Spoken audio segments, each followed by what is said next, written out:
What's going on, everybody? Welcome back to Clutch Cinema Talk. We have another Godzilla movie. We're going all the way back to 1968 for Destroy All Monsters. There's going to be spoilers throughout this entire video. We're still doing Godzilla movies leading up to Godzilla vs. Kong, or Godzilla X Kong, even though it's very close. We're still going to be doing every single Godzilla movie because I said we will, and we're going to do it no matter what, no matter how long it takes. So, leave a like, leave a comment, make sure you have those post notifications on right after you subscribe so you know when these Godzilla movies are coming out. Destroy all monsters, every single monster, that one, especially that one, this one, and this one. Destroy All Monsters 1968. You know who came back for this. Mr. Honda came back for this, as I believe this is supposed to be the final Godzilla movie. And there's a lot of elements that show that. This is literally Toho's All-Stars. Like, this is Toho All-Stars, an all-star game, all-star event. Toho brought a lot of their monsters that I haven't seen in a long time, and they just had a crazy smackdown in this movie. Destroy all monsters, destroy every single one of them. So what is this movie about? Well, there's some aliens that come down, you know. This is really Invasion of the Astral Monster on like a bigger scale.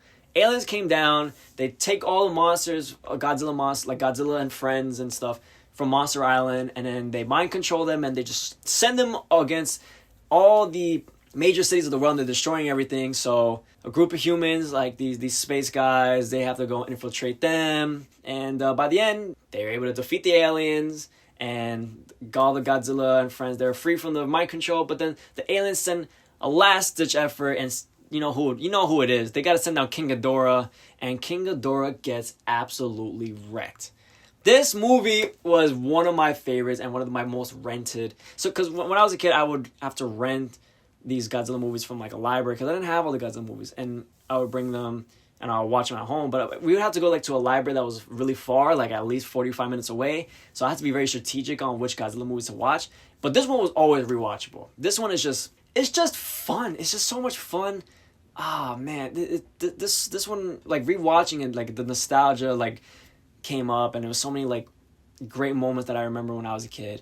Let's just talk about the monsters. Toho's All-Stars. So we got Godzilla. You know, Godzilla pulls up in this new design, by the way. Thank God they got rid of his derpy look. This is still kind of like, I don't know if it's really derpy. Like, it's still like a dude in a suit type vibe, but like he's a little bit more menacing, a little bit more serious. He got the calm dorsal plates, and he's actually back in Tokyo for the first time in forever. And maybe I think it's since the very first movie, the first time he's back in Tokyo, and he's wrecking. Even though he's under the mind control, it's really cool to see Godzilla wrecking Tokyo again. Is that really cool? Is that a bad thing to say? I don't know. Rodan and Mothra come back. Mothra's still a larva because it's cheaper for them to do as a larva. We got Godzilla's son Minya. He's in this. He doesn't really like destroy much, but he pulls up at the end because and he does something at the end. We got Anguirus making a return from Godzilla Raids again with a new design. He really looking like he really a dog. I'm not gonna hold you. He looks like a dog, and he is a dog at the end of this movie. We got Gorosaurus, who's the dinosaur from King Kong Lives, one of the Toho movies. And he does work in this too, even though he just looks like a dinosaur. He gets a little bit of spotlight because of Baragon, who's also in this movie from Frankenstein versus the World, I think it was. He fights Frankenstein. Baragon was supposed to be the one that pulls up in Paris, but the costume, like the suit, was almost destroyed, so they had Gorosaurus do it instead. We got Varan, who's also in he was in his own solo movie for Toho, even though it was like really almost exactly like Godzilla. Varan is in this. His suit was practically destroyed, so you just have him like flying, and he doesn't even do the fight at the end, which kind of sucks. We got Kumonga returning from Son of Godzilla. He does work in this. He shows up at the end of the fight, at the end battle. Lastly, we got Manda from the movie, also by Mr. Honda, Ataragon. He's like a deity type monster, and he fights the submarine thing. I'm sorry, I didn't see that. I saw that movie like a long time ago, but I don't remember the exact details. But he's also a Toho monster. They had to change his design a lot because his face really resembled King Ghidorah. But he's a serpent guy, and he gets his spotlight in this too, as he's one of the 4 monsters that attack Tokyo. He pulls up with Toho's main 3, and they're destroying Tokyo. Ghidorah. listen, you know, your Godzilla's arch nemesis and everything like that, but I did not realize how many times this guy gets absolutely smoked in the Showa series. They release him at the end, right? They release Ghidorah at the end, and he's flying, and he gets down there. Yo, he gets jumped. Goro, like, he's getting hit from behind. He gets kicked from behind, and Godzilla's like stomping on his head, and he's getting webbed up at the same time. And Anguirus is like biting on his neck, like, not in a fun way. And he gets absolutely, he gets really beat down. Like, you should have stayed home that day, man. I'm sorry, you should have stayed home that day. This movie, for the monsters alone, makes it it makes up the price of admission. The human stuff, like, don't get me wrong, the human stuff is cool and everything like that. Like, it's very, very sci-fi because it's supposed to take place a lot farther in the future. It's very sci-fi oriented, and it is fun. But this movie is propelled by the monster sequences, the monsters rampages. The whole 4 monsters in Tokyo sequence is amazing, and it's just really cool to see, like, oh, look, there's that monster, or oh, look, there's that monster, oh, you saw that monster, like, that is fun, like, a little checklist kind of thing. I bet, like, for the time, like, it's a really cool, like, it's just a cool crossover, and the crossover events are amazing because it gets people excited, and it's something that they never thought they were going to see before.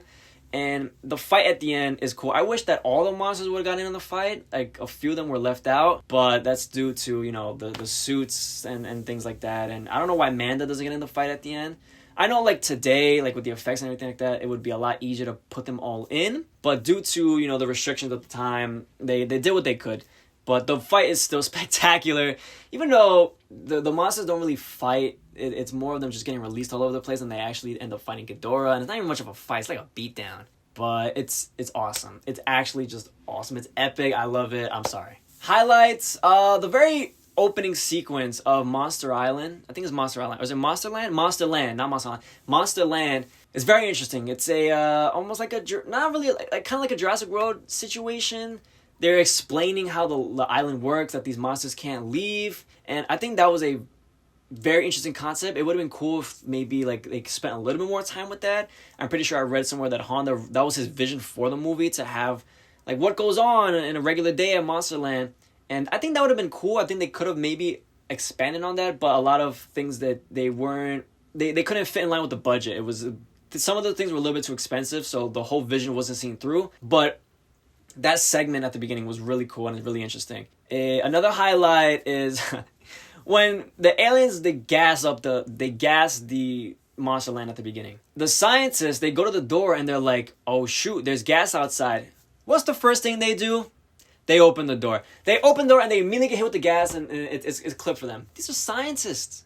This is probably the world's best scientists because they're working on this island. Goes to show, common sense is not so common. You know what I'm saying? I think I loved it a lot as a kid because this feels like something you would do with, like, your action figures, your toys. You would just get all your Godzilla toys that you collect over the years, and then you just you just pretend like there's a humongous fight, and it's something, like I said, you don't really think you're gonna see in a movie, but now that it's in a movie, it makes it even more exciting and more giddy, and it's like, oh, look at all these monsters, boom. Here's my Letterboxd review for it. I think I'd probably get a lot higher than it should be. I don't think it's like an overall, like the monster side and the human side are meshed well. I think there's a lot more positive. There's a lot more positive with the monster stuff than the human stuff. Here's where it ranks among the rest of the Godzilla movies that we've done so far up until this point. Let me know what you guys think about this movie. I saw, like, on Letterboxd, a lot of people were like, this isn't like a great movie because, you know, they don't even destroy any monsters, and like the title movies destroy all monsters. Maybe, I guess people were hoping that, like, it'd be more of a humans trying to stop the monsters instead of, like, yeah, they're not gonna stop. Let's try and figure out another way around this, which is still, like, an interesting strategy. But yeah, so let me know what you guys think about Destroy All Monsters. Did you like it as much as I did, with all the different monsters going absolutely ham? The next one we're going to be doing is everybody's favorite, All Monsters Attack, where Godzilla's basically not real in that movie, but we'll get to that. We will absolutely get to that next. So until then, leave a like, leave a comment, make sure you're subscribed, turn on those post notifications so you know when we do these next Godzilla movies. So until then, y'all, deuces. If you find 11 people and you can't fight them, just walk away. Ghidorah should have walked away. He should have walked away. He has 3 heads. They could have all said, you know, let's just go home. We don't have to do this. We're clearly outmatched, and that's where ego comes in. So, you know, if you're outmatched, it's okay to walk away. You just grab your L and you keep moving. Tomorrow's another day. You know, you got to pick your battles. You got to pick your battles, or your head is going to get stomped and you choke on a smoke ring. Until next time, y'all, deuces. You're...